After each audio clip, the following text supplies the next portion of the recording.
Every day of the Feast of Tabernacles, the place is crowded. Every night it is filled with people from around the world as we are discussing the scriptures. And at the end of the week, the seventh day of the Feast of Tabernacles was on the sixth day. It was on Friday. When the sun set, when the sun went down, the Feast of Tabernacles is technically over.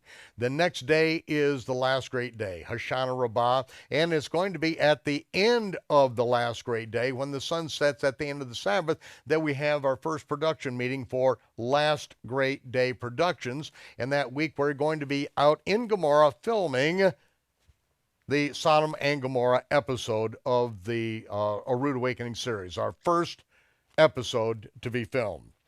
And so now it is Friday, and I have had about as much fellowship as I can stand. And so Chaim Goldman, he stays in the sukkah that night. Joshua Cohen, he goes back into the old city. David Rodstein, who is going to Esha Torah. He's a lawyer, and he's going to the Orthodox yeshiva there. And they spend the night there. I go up to my room, and I print out that day, I print out the entire book of Zechariah on my printer, and I do it just in King James English, because on the Sabbath, I just want to read the Bible. I want to study the Bible, and so that's the way I do it a lot of times. I just print out the whole book, and then I can take my pen, my pencil, and I can diagram sentences. I retranslate things just so that I understand what's being said, because if I can figure out another way to say it myself, then I know that I probably have a good idea of what it means. If I can't figure out another way to say it outside of King James English, then I know I don't understand it. And so that night, as the Sabbath begins, I lay in my bed and I am working on the book of Zechariah. Why I printed this out, I don't know. It's probably because after more than 20 years, I still don't understand it, and I'm just drawn to it. It was penned just a few blocks away when Zechariah went up to the temple, and the temple scribes then wrote down every one of his words, and when his words came true in that generation, then they knew it was a verified prophet. And in fact, his grandfather was a prophet. Edo was a prophet as well. And so they knew the lineage, but they still had not tested this with time and with his prophecies. And so it was written and waiting for authentication. And as I was reading it, I fell asleep. I woke up in the morning, and it's a Sabbath. Don't even have to get out of bed. I grabbed my glass of water, took a drink, and my pen was still in my hand. The notes of Zechariah were still in my chest, and then I started working on it. Hours later, it was the early afternoon that I got to the 5th chapter, and I read Zechariah chapter 5, and behold, there was lifted up a talent of lead, and this is a woman that sits in the midst of the ephah. As soon as I saw that, I said, this is what Cohen was talking about. Because in some translations it says basket rather than ephah. But as soon as I read this, I sit up in bed and I say, this is not a woman, this is a fire. This is not a woman, this is a fire. And I saw something come before my eyes, and so I went back and I got up and I sat down and I began reworking everything that I was doing right now with Zechariah chapter 5, verse 1, and I start writing it out because I am going to put that in there. This is not a woman, this is a fire. So I went down after I completed that. I went down to the sukkah, and there was Joshua Cohen, who has his Hebrew Bible with him. It's all in Hebrew, it's not even in English. David Rodstein, who has his Hebrew Bible. Chaim Goldman, who is the producer, he also is somewhat familiar with Hebrew, but he has the English Bible there with him. And so I go down and I say, I've been working something in Zechariah, I want to read it to you. But When I come to the word woman, I'm going to say the word fire, and I want you to see if you see what I see. And Rodstein said, no, he's a lawyer. He said, no, what is it in Hebrew? I said, I don't know what it is in Hebrew. I'm just looking at the King James. He said, well, he opened up his Bible and said, well, what is it in Hebrew? And I said, no, just listen to me.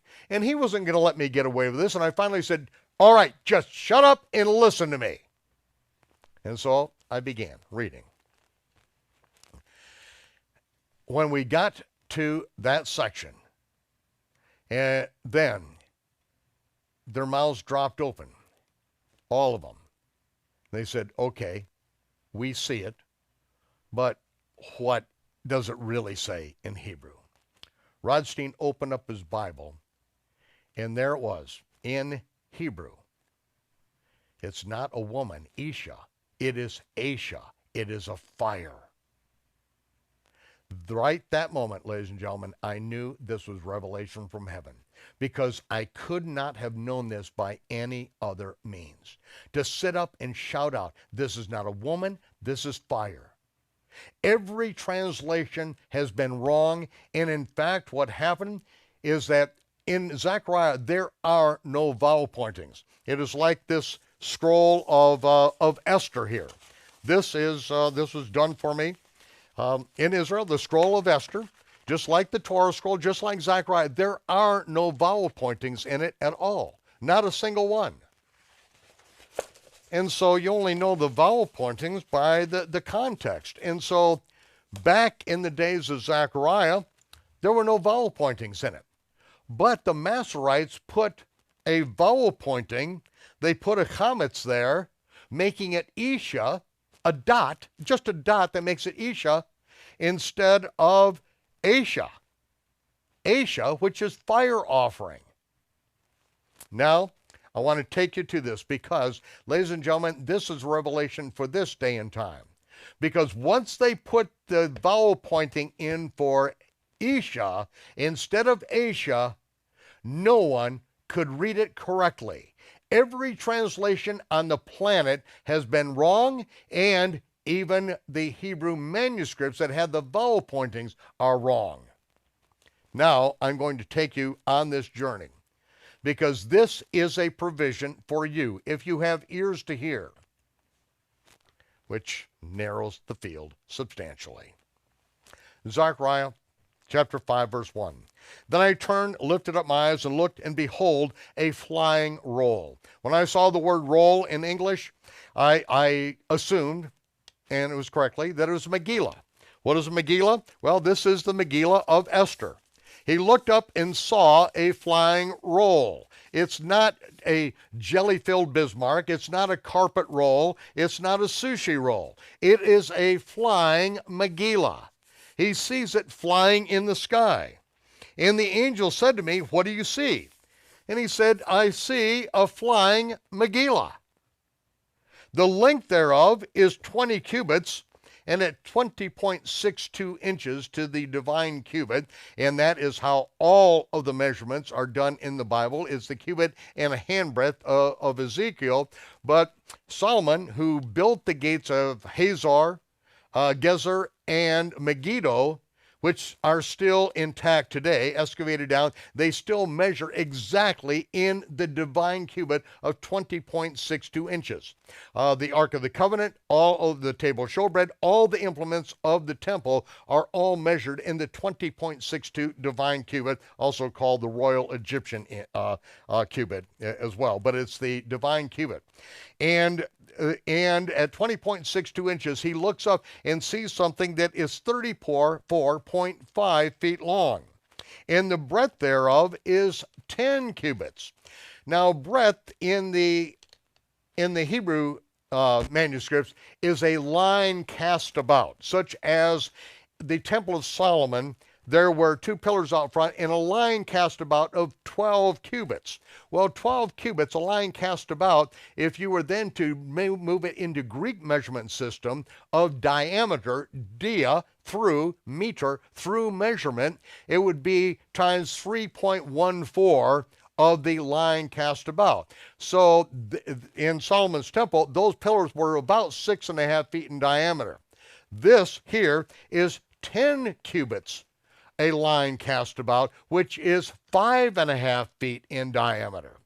And so he looks up into the sky and sees something that looks like a flying Megillah, but obviously it's not the scroll of Esther because it's 34.5 feet long. It is 5.5 feet in diameter. And then the angel said to me in verse 3, this is the curse that goes forth over the face of the whole earth. The whole earth. And when I say the word earth, I know that in Hebrew it would be eretz. So it could be just the land of Israel. It could be the entire globe. Only the context is what determines what it's going to be. For everyone that steals shall be cut off on this side according to it. And we see in the context, steals my words one from another. And everyone that sweareth. And it's again speaking further in the context, swears falsely by my name is going to be cut off on that side. Like this side, like that side, everyone that steals my words one from another and bears false witness or swears falsely in my name, saying the Lord said this, and he didn't say it, they're going to be killed by this. So I'm very cautious when I say the Lord gave me revelation that I am to deliver to you. I will bring it forth, verse 4, saith Yehovah Tzebaoth, and it shall enter into the house of the thief, and enter the house of him that swears falsely by my name. And it shall remain in the midst of the house, and shall consume it with the timber thereof and the stones thereof. Then the angel that talked with me went forth and said unto me, now lift up your eyes and see what it is that goes forth, what it is that goes forth that flies. Now I'm going to explain this to you. I am going to show you what this is. And I said, what is it?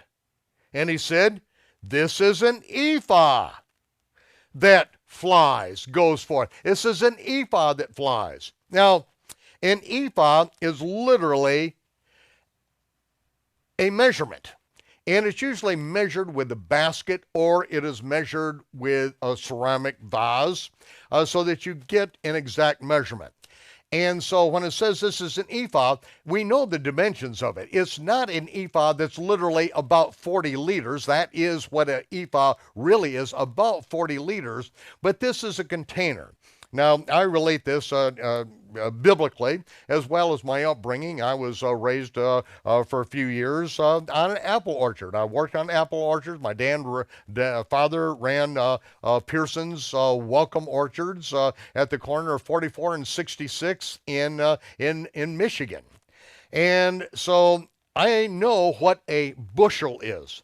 A bushel contains 4 pecks. A bushel of apples is 4 pecks.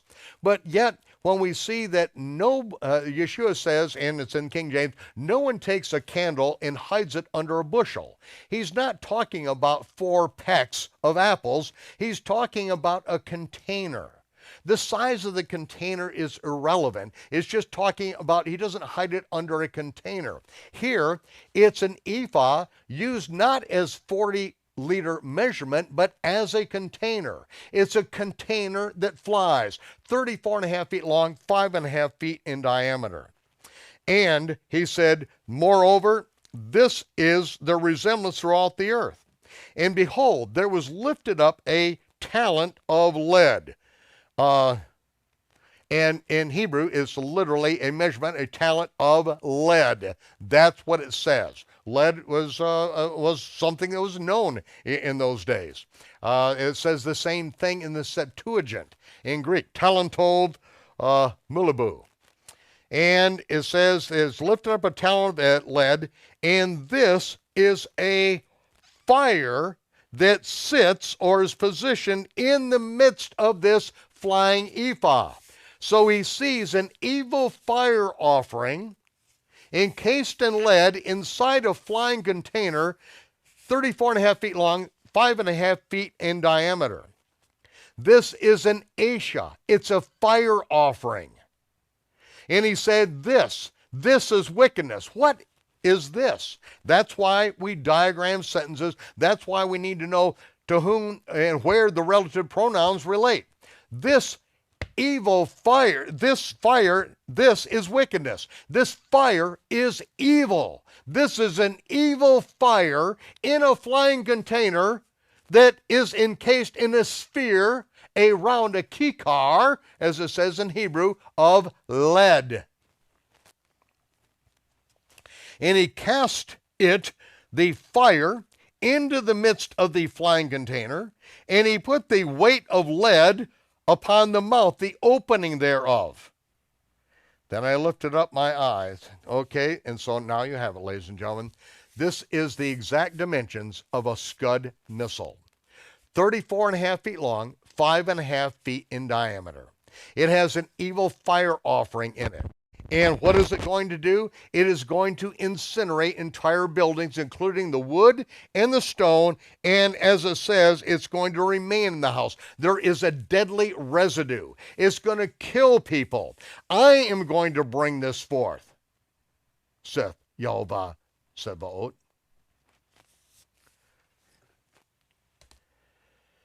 So I'm very familiar with this because as we were sitting in San Onofre, the group of Marines waiting to go to Vietnam, we waited for 2 weeks. Something was happening. Finally, Nixon called the commandant and said no more Marines are being transferred into Vietnam. We are now beginning the pullout and no more Marines are being transferred in. So I received orders to the U.S. Naval Base, Cecil Field, Florida, and now I can speak about these things because it has been completely shut down. The main thoroughfare has been renamed New World Way, and my job was to guard nuclear warheads. Because of 3 meritorious promotions, I was put in charge of a convoy as a lance corporal, and then as a corporal. And our job was to move nuclear warheads from where we were guarding them, put it on a truck, and we were fully loaded, ready for action, and we took it over and loaded it on a plane. Well, we took it over to the Navy. They loaded it on a plane, and after the plane left the tarmac, then we get back in our convoy and then go back over to the nuclear warhead field, which the Marines were responsible for guarding. And so I know what these things are all about. We had smaller ones that were loaded on the planes, but they were cylindrical containers with an evil fire offering encased in lead. The lead kept the stray radiation from hurting anyone around them. And these were loaded up onto these birds that F-16s, etc., that have the 2 fires that to come out of them, lifting them off and taking them to wherever they are going to be set up and ready for action. So now we're going to continue on with this description. Perhaps those who have not had that experience would not have seen what I see here, but then I lifted up my eyes and looked, and behold, there came out 2 women, 2 fires. It is literally the feminine plural of fires, and the wind was in their wings. For they had wings like the wings of a stork, and they lifted up the ephah between the earth and the heaven. Now, living in the Great Rift Valley, as I do in Israel, the Sea of Galilee is part of the Great Rift Valley, we see the migration of the storks. They don't flap their wings and fly, they soar in circles. And they hold their wings out straight, and they just soar and soar and soar in circles. And so he's seeing what appears to be, it looks like stork. It looks like a stork, but yet it has 2 fires. And they lift up these flying containers with evil fire offerings encased in lead, and what are they doing with them? They lifted up the ephod between the earth and heaven, and then I said to the angel that spoke with me, where are they taking the ephod? Then the angel asked me, Where are the winged stork-like devices with two fires taking the flying container with an evil fire encased in lead, which will destroy entire buildings, incinerating both wood and stone, and leaving behind a deadly residue? And he said to me, to build it, a house in the land of Shinar, and it shall be established and set there upon her own base. There it is, ladies and gentlemen, the land of Shinar, modern-day Iran, Iraq, and Syria. Right now, the Russians are in Syria, and they have just boasted, just this last month, that they have a warhead in a Scud missile that will decimate an area the size of the state of Texas. They are in Syria. We know there are more than 60,000 missiles aimed at us out of Syria right now. These are not rockets, the little putter bombs that they send out of Lebanon by the Hezbollah. These are serious warheads. Over 60,000 of them, and now Russia says they have the warheads, nuclear warheads, that will level the state of Texas. That is what is sitting in Syria. That is what's positioned in Israel. The base for it has been set up. They have taken it there, and it is ready to go. Ladies and gentlemen, this is what the future looks like. This is what is going to be transpiring. Zechariah was taken ahead in time by the angel and told what is going to come against the land of Israel. This is what is spoken of in Joel as the very devices that are going to be used that will cause the atmosphere to be darkened. The sun will be darkened, the moon will be turned to blood, the stars will darken. Because this is Zechariah's thermonuclear war. This is Joel's army that before them is like the Garden of Eden. And as you're in the Dead Sea Valley, you see mile after mile of the greenhouses and feeding not only the entire land of Israel, but Europe and Japan, and even imported to the United States. These things, it is like the Garden of Eden, but behind them, it is a smoldering, desolate wasteland. In this army, the Almighty is going to have a task. 4,000 years ago, the Creator of the heavens and the earth made an everlasting covenant with Abraham. All the land from the Euphrates to the Nile belongs to the sons of Israel. Shockwaves will shake the earth as heaven reaches down to fulfill that promise. And everyone that stands against that covenant will find themselves on the battlefield against the Almighty. I said, Lord, when is this going to be? Keep reading. Because there are no chapters and verses, nor vowels in Zechariah. Zechariah 6:1, keep reading. And I turned and lifted up my eyes and looked, and behold, there came out 4 chariots, which are war machines, Merkavim, which is what Israel calls their tanks. That's the word. Tanks are Merkavim. 4 war chariots came out from between 2 mountains. And these mountains were not natural geological formations. These were mountains of brass, which is a man-made alloy. Genesis, Tubal-Cain, was an instructor of every artificer of brass and iron. Brass is a man-made alloy. These are 2 man-made mountains, and between them, out from them, from the implosion of these 2 man-made mountains, came forth the war chariots that started World War III. Ladies and gentlemen, we are in it right now. You need to wake up, because we were told by the prophets, and if you ignore the prophets and what's about to take place, you can try to bury your head and try to moan that your person didn't get elected president or have glorious hopes that your candidate did. Ladies and gentlemen, it's not going to matter. If you think the first American Muslim president, the one who bowed to Muslim potentates, you think that he's going to leave office and everything's going to be quiet unless he goes directly to the United Nations as head to continue on his mission of turning every ally of America into Muslim Brotherhood, and every friendly nation to Israel and the Muslim Brotherhood. That was his mission. That's what's been accomplished. Ladies and gentlemen, this is about to go down before you. What I have to share with you over the next few weeks is just as much revelation from heaven as what happened there in Israel 2001. Join me again next time, right here on Shabbat Night Live.